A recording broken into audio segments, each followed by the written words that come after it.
You begin in the hushed glow of a theater, velvet seats pressing against your arms, the faint hum of anticipation as the projector clicks to life. On screen, the credits roll with a familiar name, Harvey Weinstein. For decades, that name meant power, prestige, and the golden promise of Hollywood. It appeared above Oscar-winning films, celebrated by actors and praised in speeches that dripped with gratitude. But behind the screen, far from the lights, that name carried a darker weight, whispers of abuse, manipulation, and silenced voices that haunted the very industry he helped shape. Tonight, you aren't watching one of his films. You're unraveling the story of how the man once hailed as Hollywood's king became known instead as its monster. This is the world of 102 Hours, where you step gently into the shadows of real crimes and uneasy truths. Welcome, my friend. Settle into the quiet, let the room dim, and let your breath slow. If you find comfort here, I invite you to like and subscribe to keep these midnight journeys alive. And before the story deepens, share your location and local time in the comments. Let us see where in the world you re-listening as we drift together into this uneasy tale. Weinstein's story begins not in scandal, but in Buffalo, New York. Born in 1952, he and his brother Bob started Miramax in the late 1970s, naming it after their parents, Miriam and Max. The company began distributing small art house films before carving its way into the mainstream. You watch as Harvey, loud and bullish, turns himself into a mogul who knows every lever of Hollywood power. He thrives on risk, marketing indie films with the swagger of blockbusters and reshaping the Academy Awards into a battlefield of influence. By the 1990s, his productions dominate Oscar season. To the public, he's a visionary. To insiders, he's a tyrant who yells, threatens, and bullies his way into deals. Still, the machine works. Miramax becomes a cultural powerhouse, and yet investigators still question whether this relentless drive to control every detail was the same fuel that fed his darker compulsions. Hollywood, after all, has always been a place of illusion. For every red carpet, there's a backroom deal. For every standing ovation, a whispered warning. People describe Weinstein-East's offices as both opportunity and trap, a place where careers could be made but boundaries were easily crossed. Assistants tell of being forced into impossible tasks, like staying in hotel suites late into the night. Actors warn others to be careful around him, but rarely in public. Some stories sound more like folklore. A producer who insists on massages behind locked doors, or who answers the door in a bathrobe during supposed business meetings. Quirky, unsettling tidbits that sound like exaggeration until they repeat too often to ignore. But in an industry where silence is survival, those rumors never reach the tabloids. Instead, Weinstein grows stronger.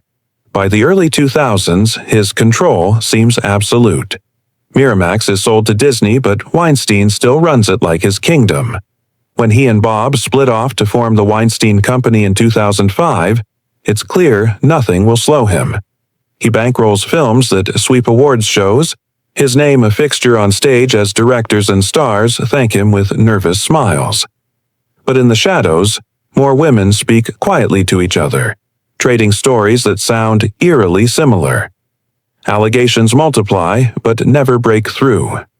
People still wonder, how many chose to stay silent because they feared exile from Hollywood, and how many because they believed no one would dare listen? And yet, silence has a way of cracking. You sense the foreshadowing in moments that seem small at the time. An actress turning down a role and refusing to say why. A journalist chasing a lead but being warned off by editors. Even the internet begins buzzing with threads that hint at something darker. At the same time, Weinstein carefully cultivates his public image as a benefactor, a political donor, a kingmaker. He dines with presidents and mingles with celebrities, cloaking himself in legitimacy. But it's only a matter of time before illusion collides with truth. Looking back now, you see the irony. The man who shaped stories for the screen had been shaping another narrative all along, one in which he was untouchable. But reputations, even the most carefully built, eventually falter when too many cracks appear. For Harvey Weinstein, the fall was not sudden but inevitable, the product of decades where power shielded him until the voices of the survivors grew too loud to be ignored. This is where the unraveling begins. You trace Harvey Weinstein's beginnings not in a courtroom, but in the cluttered energy of Buffalo, New York. It's the 1970s, and Harvey, alongside his younger brother Bob, is just another hungry dreamer with a love for movies. They named their fledgling company Miramax after their parents, Miriam and Max, stitching family into the brand as if it were armor. At first, it's small, distribution of quirky, overlooked films that bigger studios refuse to touch. But you notice early how Harvey's ambition isn't about art alone. He wants control, power, a seat at the table where stories are chosen and careers are made. His loud voice and brash presence turn heads, but in an industry where charisma and menace often blur, that energy works to his advantage. By the 1980s, Miramax is carving a niche in the world of independent cinema. The brothers distribute The Secret Policeman's Other Ball and find themselves suddenly noticed beyond Buffalo. Harvey begins to push harder, using marketing stunts, aggressive campaigning, and sheer force of will to make small films feel like events. You watch as his reputation grows. He's a hustler who knows how to turn obscurity into buzz. And yet, investigators still question whether his tactics of intimidation and relentless pressure in business foreshadowed the methods he would later use in far more personal arenas. A mainstream fact slips in. Miramax's breakthrough came with Sex, Lies, and Videotape in 1989, Steven Soderbergh's debut that electrified Cannes. Suddenly, Harvey Weinstein wasn't just a player. He was the king of independent film.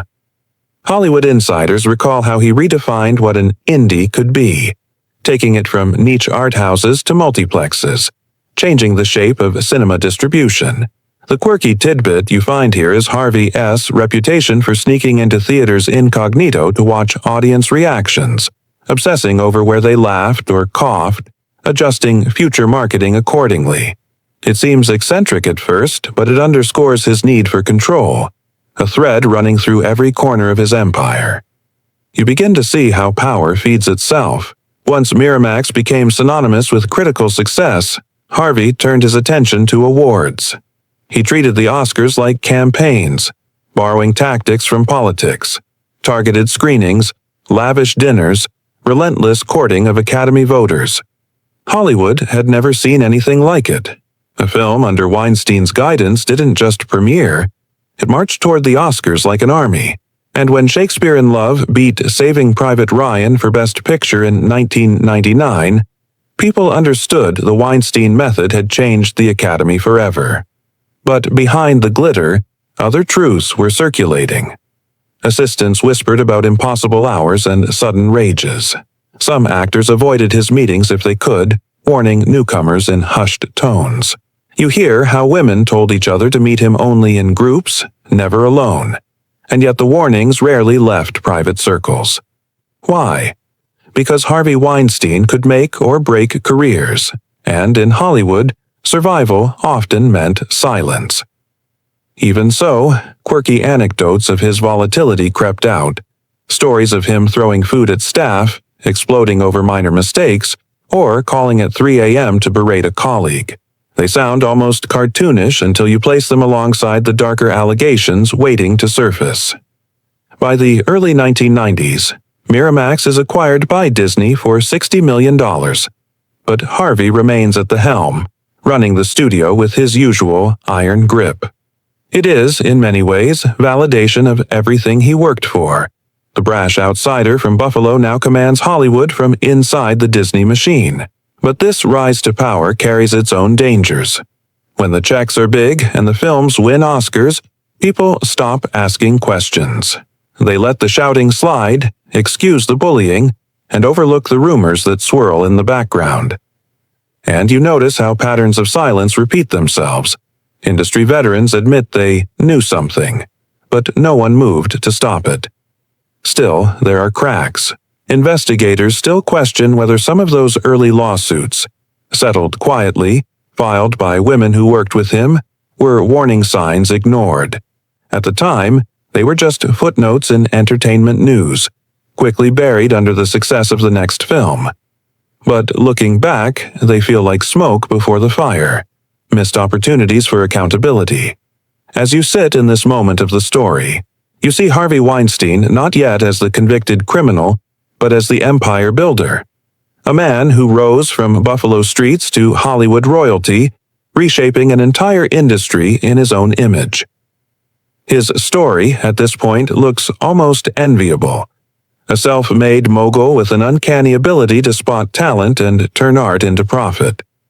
But already, the contradictions stand out. For every standing ovation at Cannes, there's a rumor behind closed doors.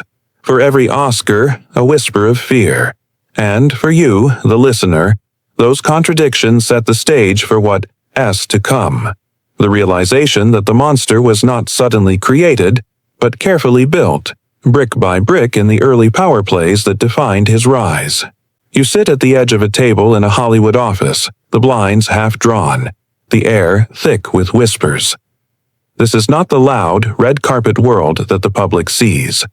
It's quieter here, almost conspiratorial.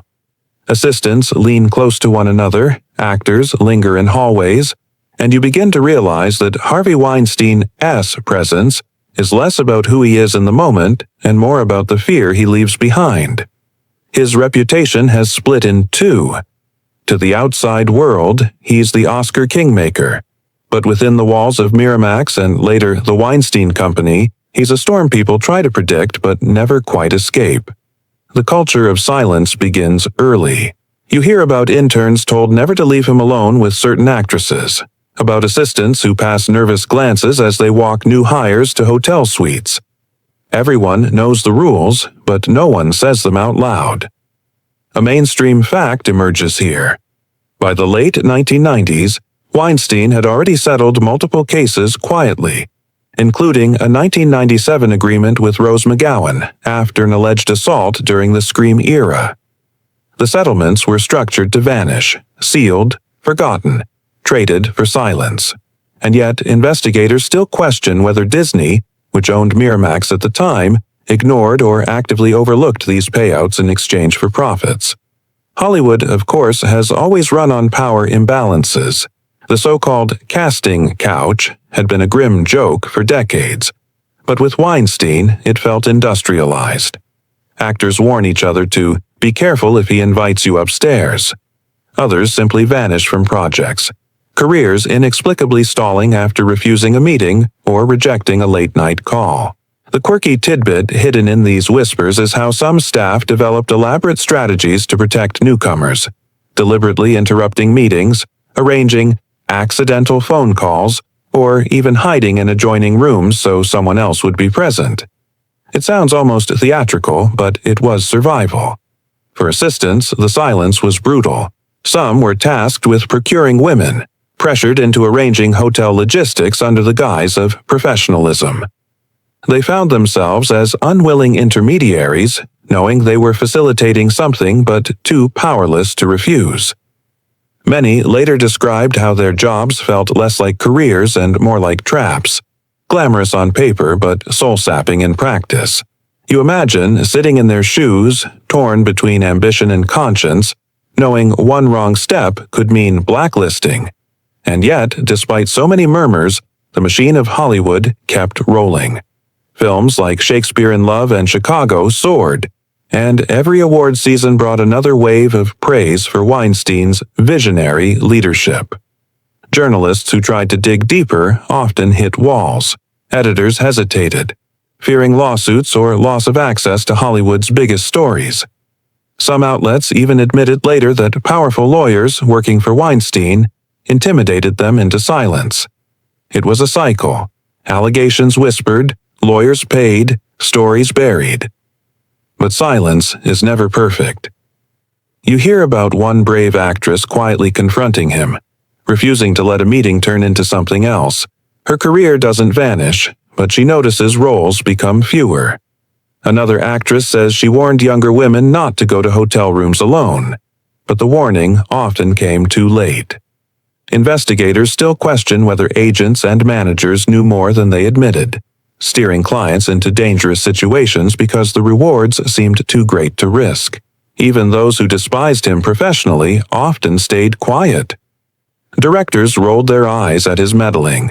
He was notorious for re-editing films against their wishes, famously clashing with Martin Scorsese over Gangs of New York. That reputation earned him the nickname Harvey Scissorhands. Quirky, almost comical on the surface, but when you connect the dots, you see the same theme: control, dominance, the belief that his vision overrode anyone else's.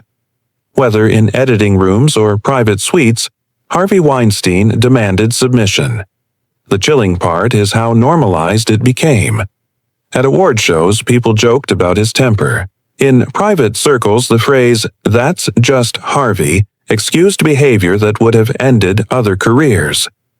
He cloaked abuse in the language of eccentricity, turning cruelty into legend. The survivors who tried to speak felt isolated, told they misunderstood or exaggerated. And so, the culture of silence deepened. For you, the listener, it's unsettling to realize how many people knew, at least in part, and chose inaction. A network of complicity kept him insulated.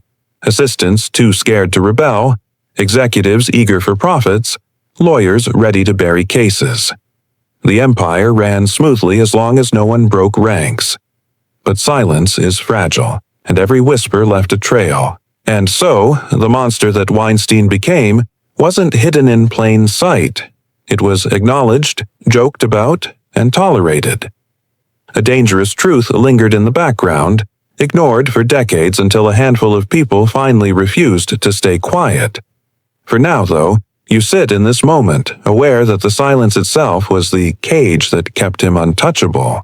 You lean back, the word casting couch echoing in your ears like a cruel industry in-joke. For decades it was whispered as if it were folklore, an ugly tradition wrapped in sarcasm. But when Harvey Weinstein's name attaches itself to that phrase, the whispers sharpen. This isn't a vague rumor anymore. It's a pattern that accusers say was woven into the fabric of his career.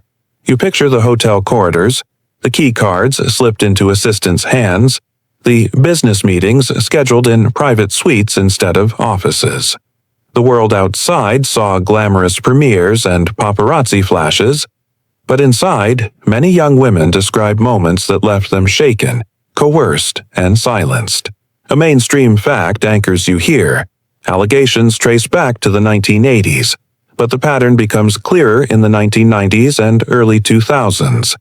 Dozens of actresses, including Ashley Judd and Rosanna Arquette, later say that Weinstein invited them to hotel rooms under professional pretenses, only to turn the meeting into something darker. Rose McGowan recounts her alleged assault at the 1997 Sundance Film Festival. For years, these accounts existed only as whispers or sealed settlements, and investigators still question whether the industry's long-running acceptance of the casting couch joke dulled public urgency, letting years of misconduct slip by disguised as gossip.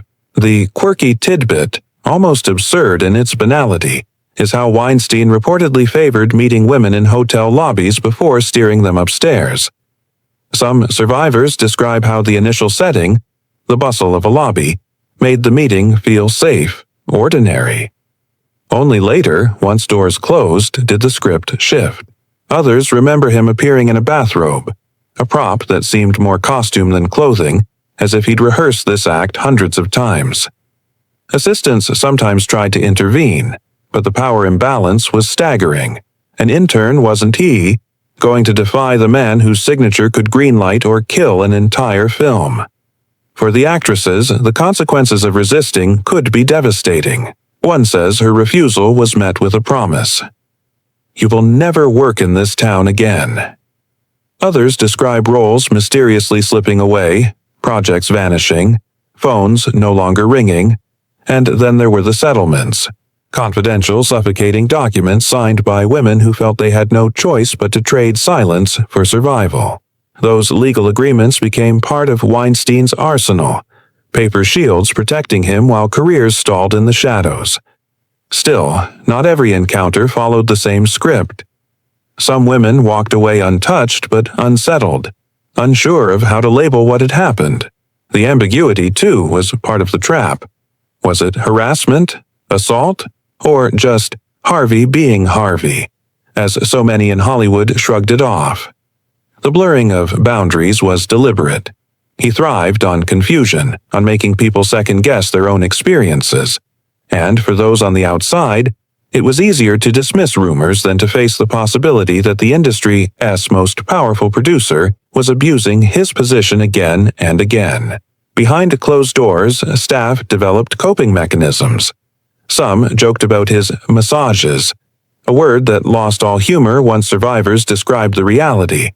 Others quietly warned new actresses to never go alone, to keep a phone within reach. These weren't company policies, of course, just whispered rules passed down like survival tips in a hostile environment. And yet, despite everything, the films kept rolling out, the Oscars kept stacking up, and Weinstein kept walking red carpets arm in arm with the biggest stars. You can't ignore the uncomfortable duality.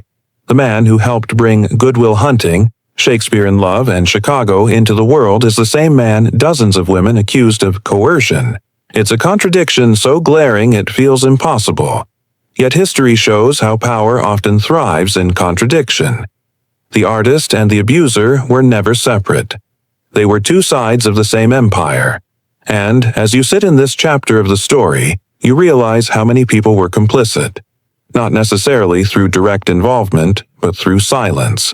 Through the shrugging off of rumors, through the nervous laughter at industry parties when the casting couch joke resurfaced yet again. Investigators still question whether more careers were derailed than we'll ever know. For every famous actress who eventually spoke publicly, how many young hopefuls simply left the industry, their stories unheard, their dreams dismantled? The legacy of Weinstein's casting couch isn't just about the women who stood up. It is also about those who disappeared, their names never known, their futures quietly stolen. And so the phrase casting couch, once treated as dark humor, became something else entirely once Weinstein's name was attached to it. It wasn't a joke. It was a warning. A record of systemic exploitation that hid in plain sight until the truth finally broke free. You hear the click of a recorder, the hum of a newsroom, the restless energy of journalists who suspect they are circling something much bigger than a Hollywood scandal. By 2015, the whispers about Harvey Weinstein are too loud to ignore. Women trade stories not just at parties but with reporters, carefully, cautiously, as if testing whether their voices will finally matter. You sit with those reporters, Jodi Kantor and Twohey at the New York Times, and Ronan Farrow at The New Yorker, as they chase leads across continents, piecing together a puzzle that's been deliberately scattered for decades. This is the moment when silence begins to crack.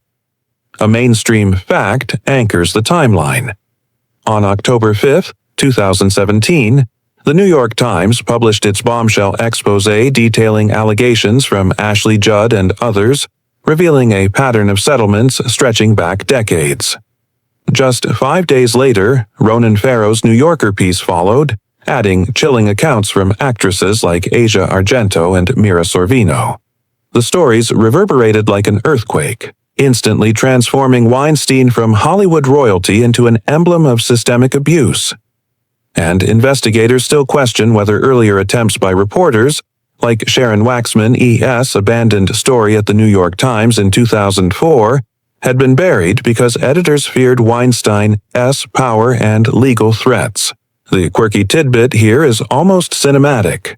Ronan Farrow later revealed he had to stash his notes in a locked safe, fearing his investigation was being tracked. He said Weinstein's team hired private intelligence firms, including former Mossad agents, to monitor journalists and survivors. It sounds like a spy thriller, but it was real. an extraordinary display of paranoia and reach from a man desperate to keep his secrets intact. Imagine, for a moment, living in a world where telling the truth about your boss required counter-surveillance tactics. As the stories broke, the dam finally burst. The hashtag #MeToo, first coined years earlier by activist Tarana Burke, exploded across social media. Within hours, millions of women worldwide shared their own experiences of harassment and assault, connecting their pain to the Weinstein revelations. Suddenly, what had once been whispers in hotel corridors became a global chorus. And you, listening in the quiet now, can feel that shift. The sense that history was pivoting, that silence had finally reached its breaking point. Inside Hollywood, the fallout was immediate. The Weinstein Company fired its co-founder within days. Board members resigned. Film festivals scrambled to distance themselves. But the deeper story was cast about institutions moving swiftly.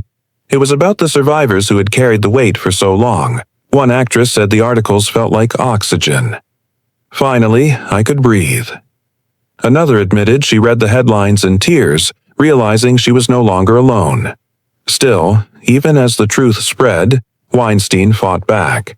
His lawyers issued denials, his representatives dismissed allegations as misunderstandings. He framed himself as a flawed man seeking therapy rather than a predator facing justice. Investigators still question whether this initial strategy was designed not just to protect Weinstein, but to test whether the old system of silencing would still work. It didn't. The irony is that Weinstein himself had long been a master of narrative. He built Oscar campaigns on shaping stories, turning films into cultural moments.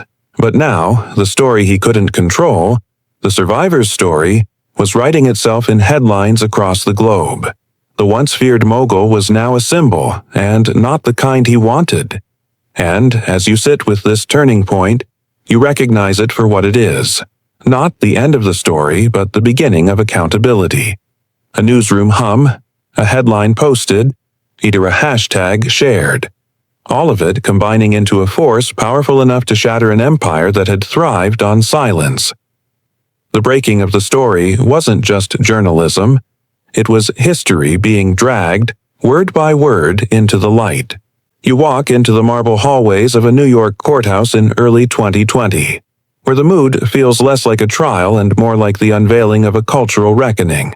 The cameras flash outside, but inside the courtroom, everything is stripped bare. No red carpets, no premieres, just a man once called Hollywood S-King sitting at the defendant's table in a wheelchair, looking smaller than the legend his name once carried.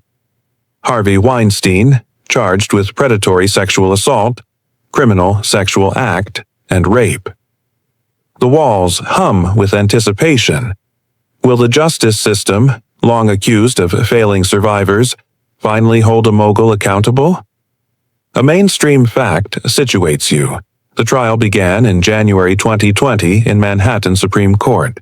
6 women testified over weeks, though the charges focused on 2 specific survivors: Miriam Haley, who accused Weinstein of forcing oral sex on her in 2006, and Jessica Mann, who alleged rape in 2013.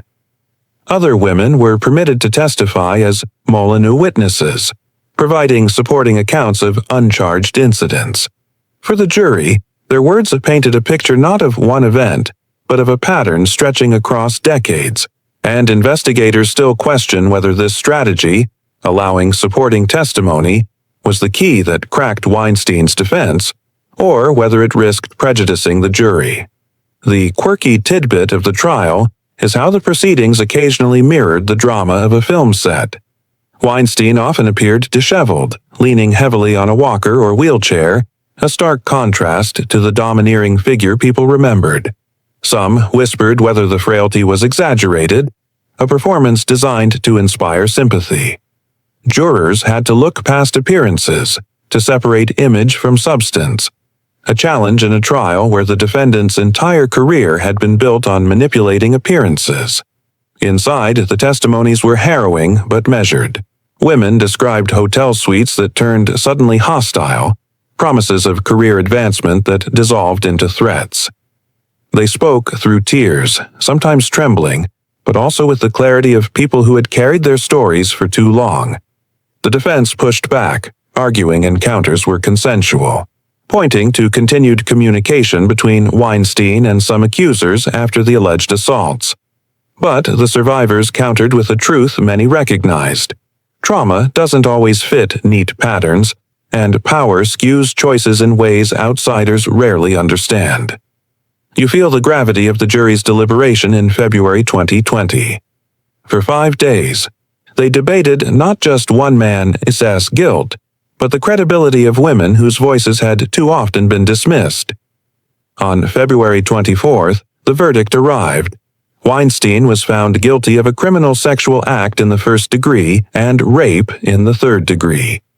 He was acquitted of the most serious predatory sexual assault charges, but the convictions were enough to mark him, legally and publicly, as guilty. When sentencing came on March 11, 2020, Justice James Burke handed down 23 years in prison.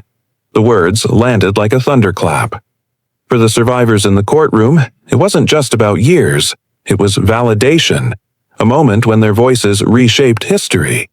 For Weinstein, it was the collapse of an empire, the curtain finally closing on decades of unchecked power. And for the public, it was proof, at least for a moment, that accountability could reach even the highest towers of fame. Outside, the world erupted. Commentators declared it a watershed, a turning point for Me Too. The symbolism was undeniable. One of the most powerful men in Hollywood, convicted by a jury of his peers. Yet, even in victory, questions lingered. Investigators still question whether the legal system's reliance on a few brave survivors meant that countless others, whose cases were too old or too complex, remained unheard. Justice had arrived, but imperfectly, partially, like light breaking through a cracked window rather than flooding the whole room. As you sit in that courtroom with the memory of the verdict echoing, you recognize the paradox. Weinstein was convicted, but the story wasn't finished. Appeals loomed. Other jurisdictions waited. Survivors still carried scars that no verdict could erase. Still, in that moment of hushed silence after the judge spoke, the balance of power shifted. The once untouchable man had been touched by justice. You step out of that Manhattan courthouse and into the larger maze of Harvey Weinstein U.S. legal battles, realizing his story doesn't end with one verdict. Across the country, another courtroom is waiting, another set of survivors prepared to testify.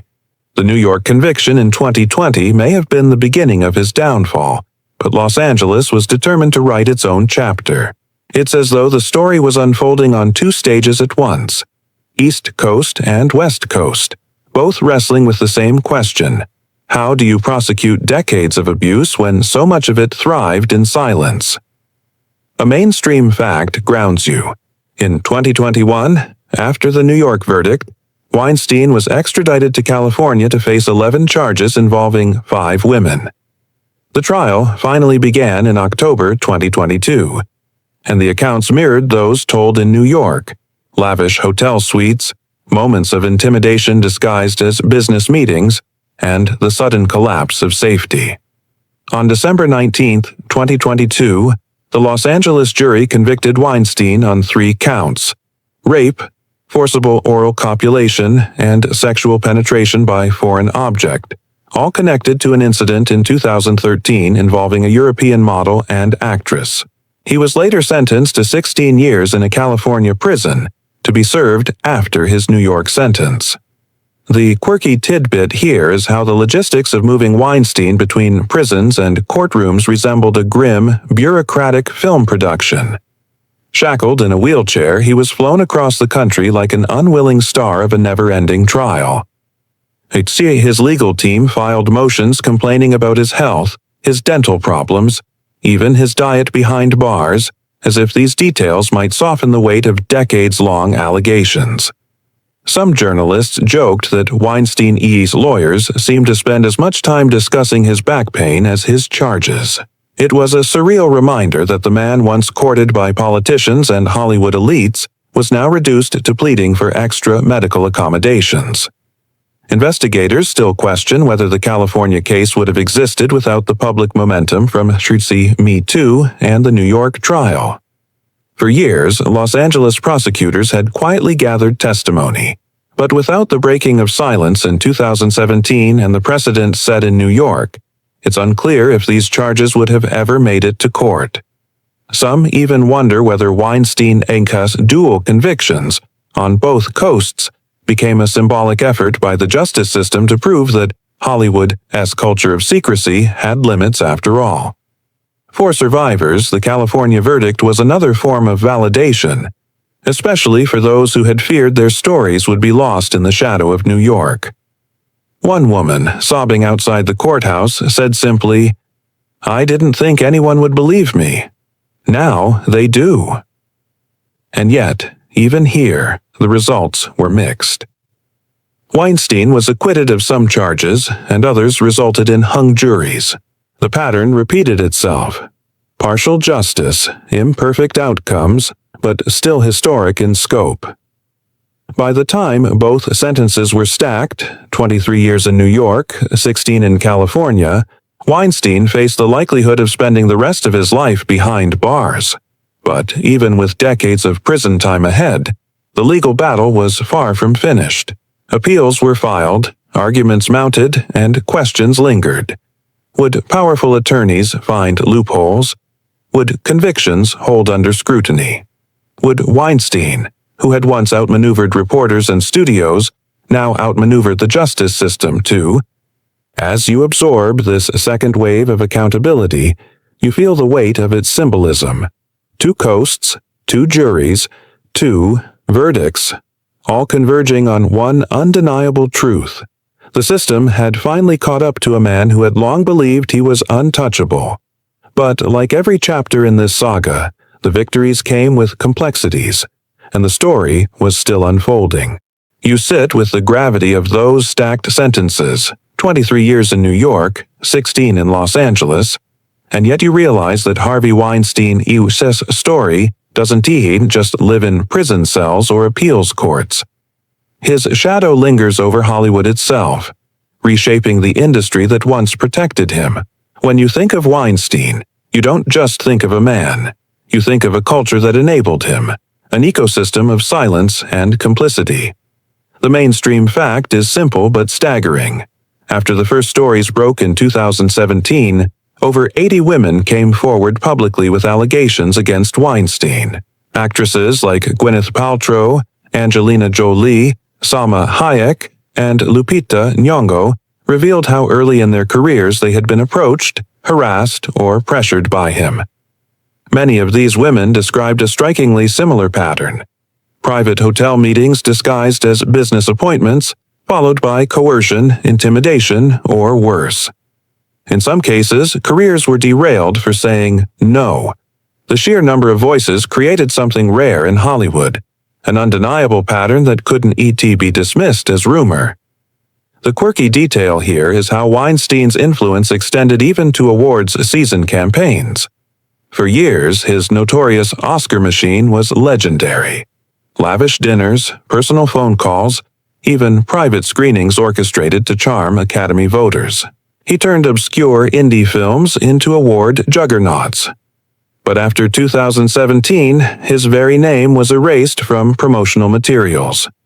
The Weinstein Company tried to remove traces of him from projects still in development, as though scrubbing him from the credits could scrub away the damage. Even the Oscar statuette itself became a strange symbol. Reporters noted how Weinstein's golden trophies, once proudly displayed, were suddenly locked away in storage. Investigators still question whether Hollywood truly learned from Weinstein or whether the system simply moved on without him. Studios issued new workplace harassment policies. The Academy expelled him in 2017, and major agencies promised reforms.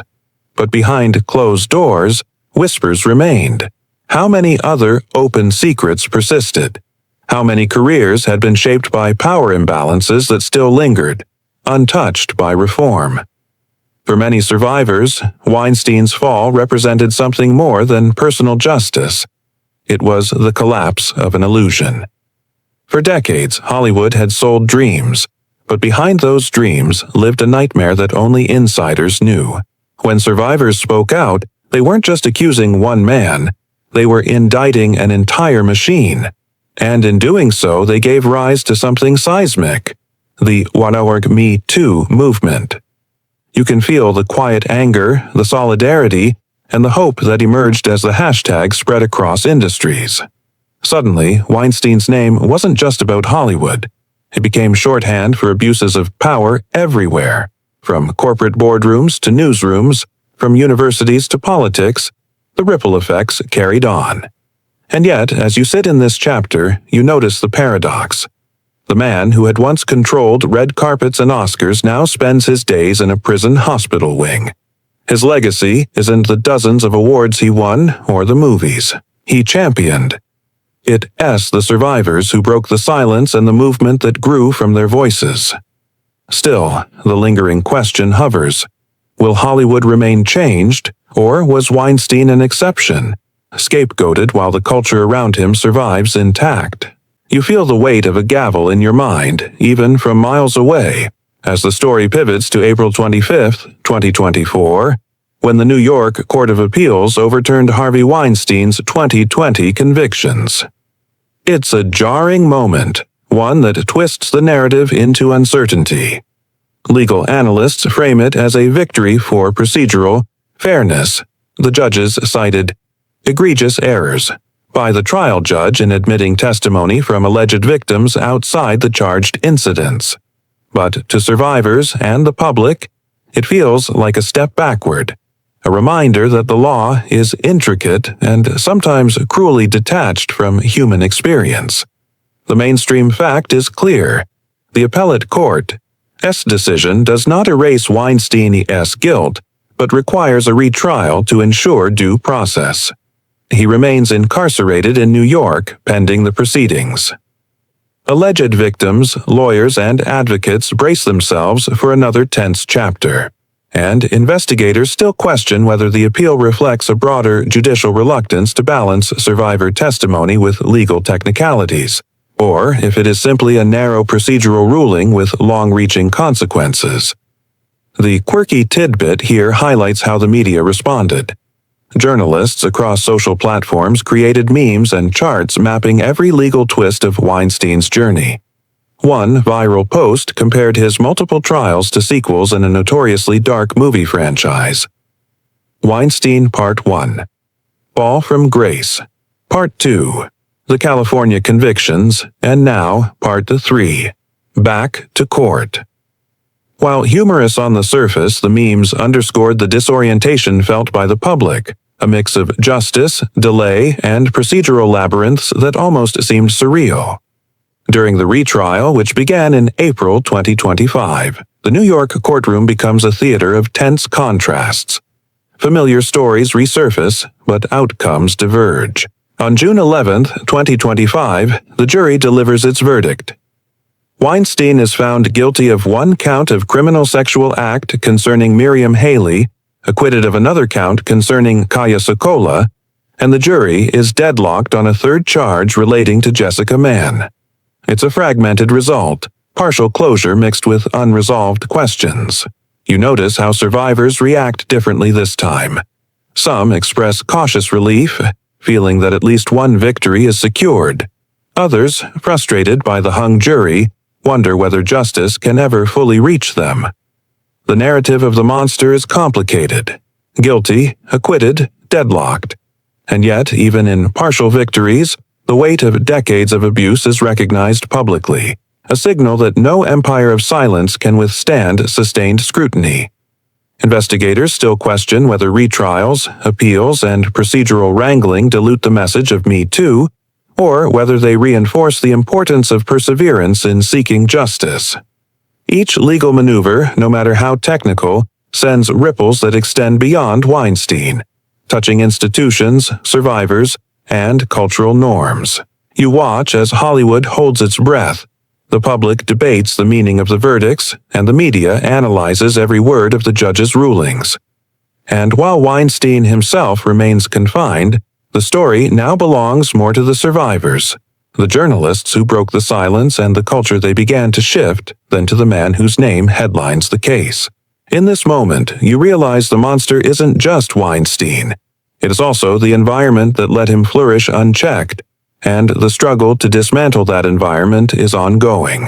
You find yourself back in the New York courtroom, April 2025, where Harvey Weinstein's retrial unfolds with an almost surreal intensity.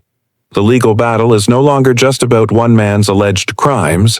It's a test of how the justice system handles decades of entrenched abuse. Each witness takes the stand with nerves and determination, their words weighed against evidence, prior settlements, and the meticulous strategies of Weinstein's seasoned defense team. For you, listening quietly, the tension is palpable. Every pause, every objection, every glance between attorneys carries the echo of Hollywood's hidden stories. A mainstream fact clarifies the stakes. The retrial involves 3 charges, 2 counts of rape and 1 of criminal sexual act, spanning incidents with Miriam Haley, Kaja Sokola, and Jessica Mann.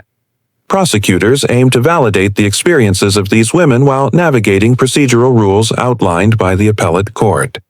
Defense lawyers counter with intense scrutiny, attempting to cast doubt on memories and context.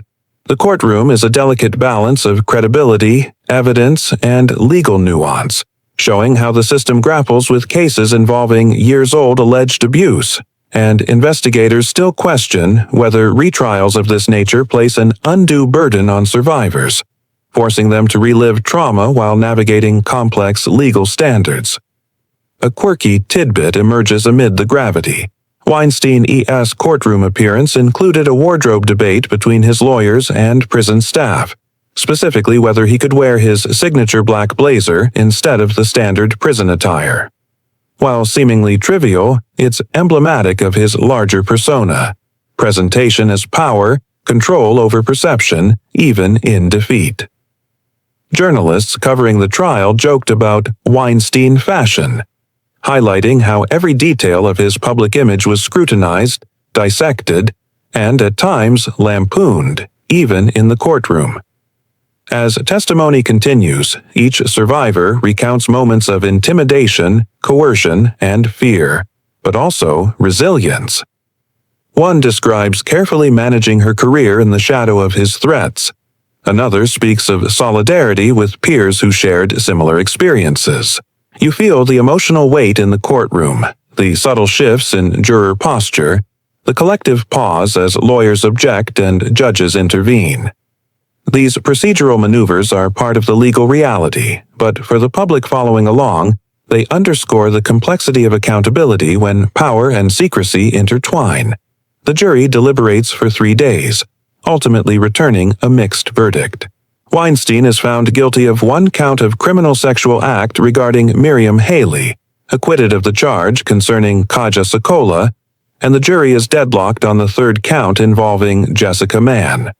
It's a fragmented result, neither total victory nor complete exoneration. Public reactions range from cautious relief to frustration, reflecting the nuanced nature of justice in such high-profile, emotionally charged cases.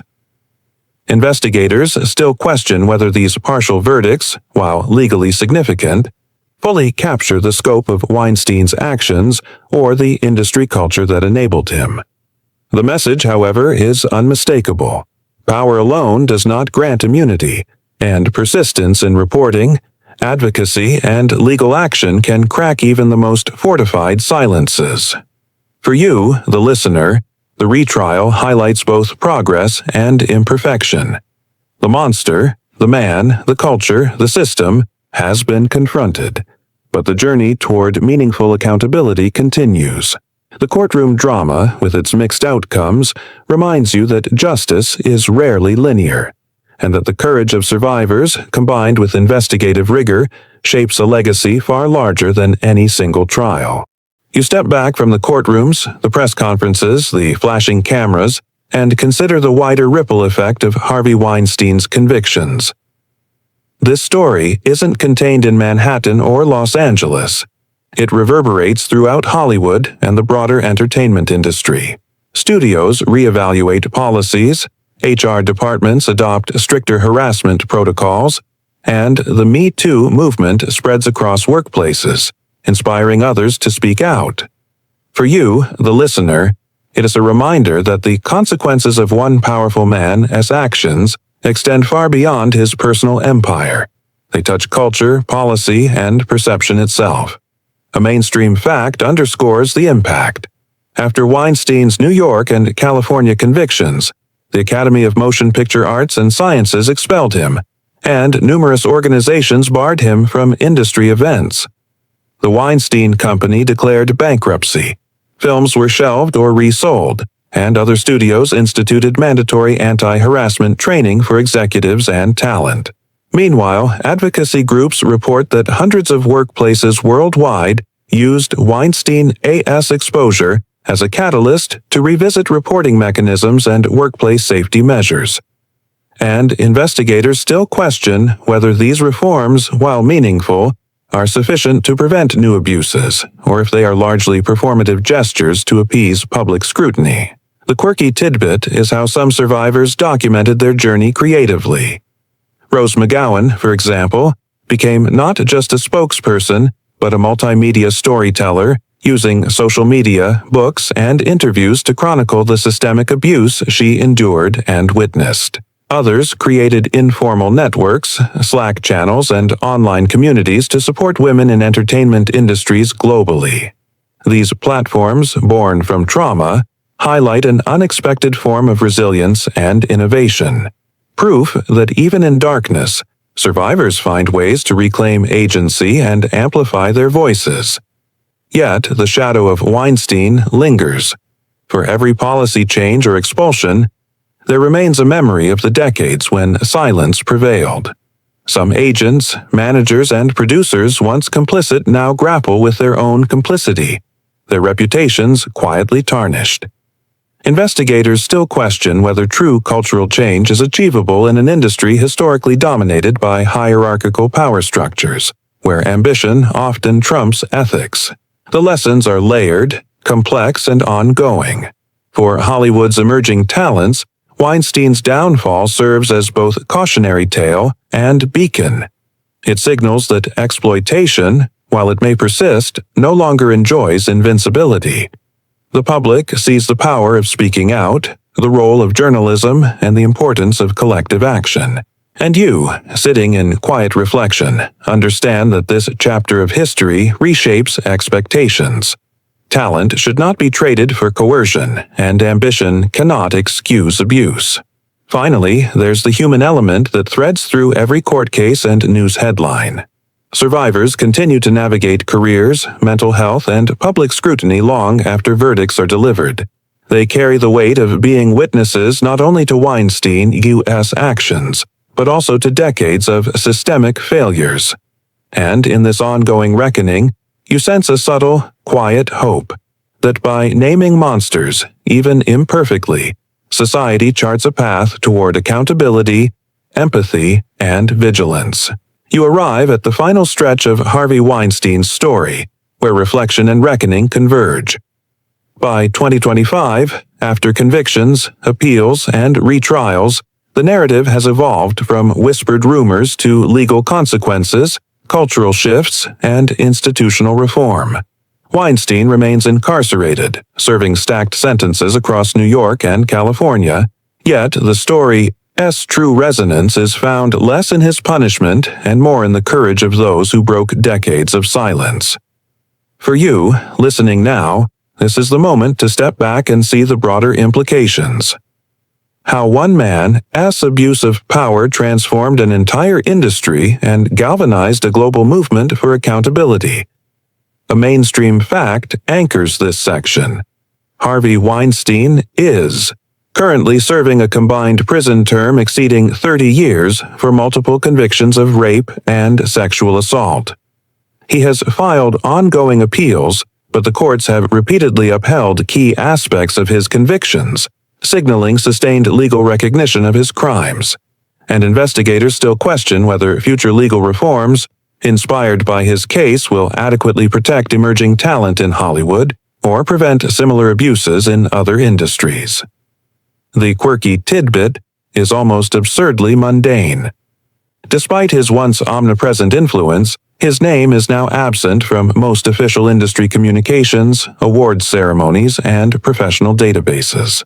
Film historians note the eerie contrast. Films that once bore his imprimatur now list anonymous producers, or studios quietly remove references to him in marketing materials. It's a stark visual of erasure, not just from screens, but from the social memory of power he once wielded. As you trace the arc of his life, from ambitious Buffalo beginnings, through Miramax's rise, the Oscar campaigns, and decades of abuse cloaked in industry glamour, it becomes clear that Weinstein-Adas' empire was built on two things: brilliance in production and a ruthless hunger for control.